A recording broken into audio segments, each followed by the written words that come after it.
Right now, the highest-selling comic book in the Middle East features, would you believe, a bunch of Muslim superheroes fighting for a better, more peaceful world, called the 99.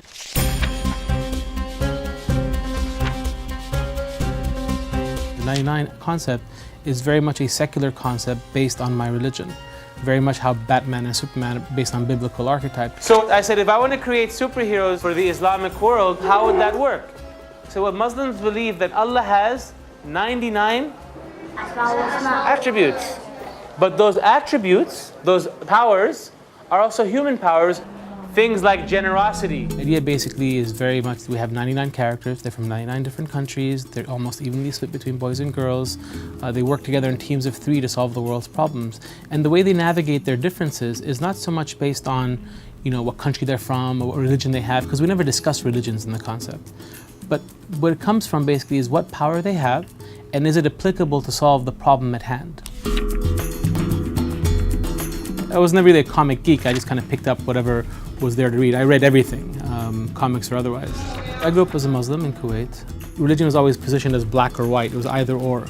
And I don't do black and white. I let these same people who think in black and white terms turn me away from my faith. There's something they say in Islam, which is al-naql qabla al-aql. In other words, we copy before we think. And I said, if God had wanted me to be a parrot, He would have given me feathers and a beak instead of a mind and free will. We've let people kind of control what Islam means to us, what we should be doing and not doing, and focusing on the rules, not focusing on the objectives. Focusing on the word and not focusing on the meaning or the context. Is Islam measured by behavior, which anybody can fake? Anybody can go and do salah? Anybody can wear hijab? Or is Islam measured by values and faith? Desperate to save the accumulated wisdom of their culture, the librarians came up with a bold plan. There was no time to carry the texts to safety or copy them, so they decided to capture their very spirit. I went back to the same place that other people pulled out very concrete interpretations of the Quran and challenged it. I came up with storylines that are inspired by the Quran, that are secular in nature. I felt that our part of the world, kids needed new role models and new heroes that are based on universal things that Islam shares with the rest of humanity, not the tiny differences that people exploit. Now, I'm a champion. But that's not enough. All of us who have newer stones need to work together to help everyone else. When 9/11 happened, those hijackers didn't just hijack the airplanes and didn't just kill the 3,000 people. They hijacked an entire religion and led the way for countless people kind of seeing religion in that way. And that is ultimately kind of something that scares me for my children, scares me for the future of the world. And there were too many people, too many of our leaders in my part of the world who kept saying that isn't Islam every time something terrible happens in its name. That's not good enough. That's not good enough. There needs to be stuff that's positive, inspired by Islam, that the religious kind of elite don't have a hold on. Everyone has to choose a side.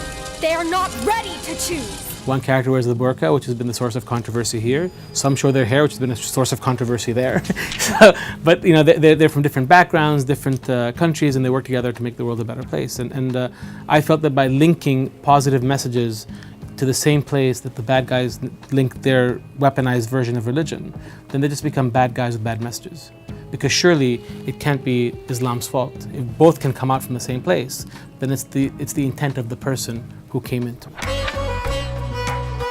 Media's job isn't just to reflect reality. Media can actually create reality. By giving people alternative avenues, alternative universes to which to identify with, I think media can go a long way towards saving the next generation of Muslim kids. They say don't judge a book by its cover. I'm happy with being judged by the cover. People haven't even seen the cover and they've been kind of freaked out. And to my harshest critics is, don't ever think that you can come between a man trying to create positive role models for his children.